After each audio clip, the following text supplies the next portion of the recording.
All right, Chris, I made this video. I titled this video, "The Detroit Lions just drafted an elite tight end." Do you believe me? Why or why not? We have drafted Sam LaPorta out of Iowa. It feels like a familiar road.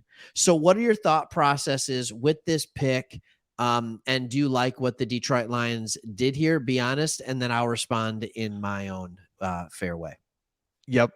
Thank you. Put on a T for me. Sam LaPorta, initially looking at different tight ends, Darnell Washington, Michael Mayer. Hey, I'm first I didn't even want a tight end. Then you start talking yourself into those two. Like, actually, that'd be pretty cool. I have those bigger guys. We can block. We can do different things.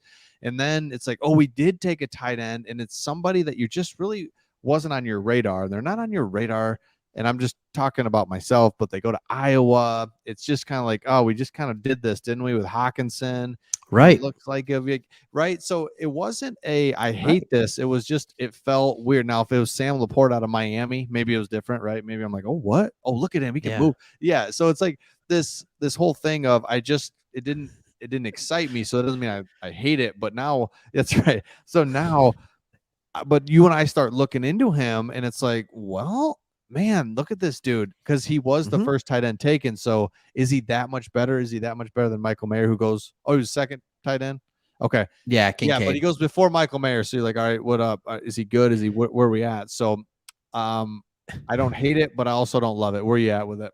Yeah, where I'm at is that we have the draft going on behind us right now, and Amon-Ra St. Brown just walked onto the screen with so much swag it hurts.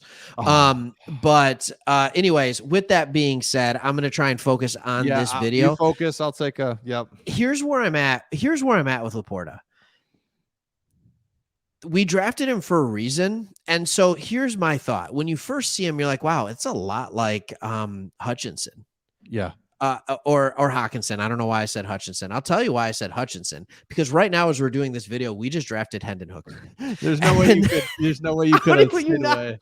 How do you not see that? So you get to see our live reaction to Hendon Hooker, and you get to see, man, oh man, if we had stayed in the live for that, people would have gone nuts with us. Oh, they would have gone nuts with us. But anyways, it is kind of crazy to see that. That's a really good pickup. So with LaPorta, he can connect with LaPorta. You have a guy who is he has an elite trait. And that elite trait is that he knows how to break tackles. He forces missed tackles. He's a yak yard monster, similar to like Kittle in San Francisco. Yes. He forced 20 missed tackles this year. He is the leading reception getter in Iowa history. Tight end U, right? So he can do these things. The thing is, he can't block that well. So you bring him in, and all of our thoughts were Michael Mayer, Darnell Washington, because they could block so well. Yes. They were elite blockers. They were not elite pass catchers. Now, I understand Michael Mayer was an elite pass catcher at the college level. I don't think that translates to the NFL as well, but it absolutely was at the college level. But I'm going to tell you right now, LaPorta is a better pass catcher than both of them by a mile. Yeah. And again, it's the recency bias thing where you and I talked about it, where Hawkinson never really seemed open. He never was running free. It was all it always felt like he was getting hit hard too. Like, where was the separation, the wiggle, something? And that's why he's not Hawkinson. He's got that separation. He breaks tackles. He can move. So if you look at this real quick, we'll look at a couple. So I looked at the NFL Combine results. Speaking of just some athleticism, 40-yard dash, he was third. Love it. Great. And that's what we were saying. Darnell Washington but Michael Mayer's slow. So it's like he's slow. The 20-yard shuttle, Sam LaPorta, right up there. Yep. Third. Again. And then the last one is the 3-cone, Sam LaPorta second. Boom. Yeah. So the guy is athletic. He can move. And that's awesome. So your thoughts on just his athleticism, more of his speed, and what there we go. Love it. Well, let's back it up even more, right? So he has a 9.1 on, I mean, it's unfinished, but the only thing he didn't do is the bench press. And he has a 9.1 raw athletics or relative athletic score with being in the bottom third in both height and weight. Yes. So I don't think it's not like he doesn't have a frame that he can't put on 10 pounds. Like he absolutely can. Yep. It's not one of those crazy weird things. He has good size hands. He has a good vertical. He has a good broad jump, and he's fast. He almost has the exact same 40 time as Jack Campbell. He has the exact same 40 time as Brian Branch. Like I don't know if that says more about Branch or LaPorta and Campbell. That's right. Like, but it means that it's fast enough. If that makes sense. And when you add those skills with the ability to create missed tackles, you have yourself an absolute mismatch in the middle of the field. That's right. So it's no longer just Amon-Ra St. Brown who's a mismatch. It's Amon-Ra St. Brown who's a mismatch. Jamison Williams is faster than everybody on the field.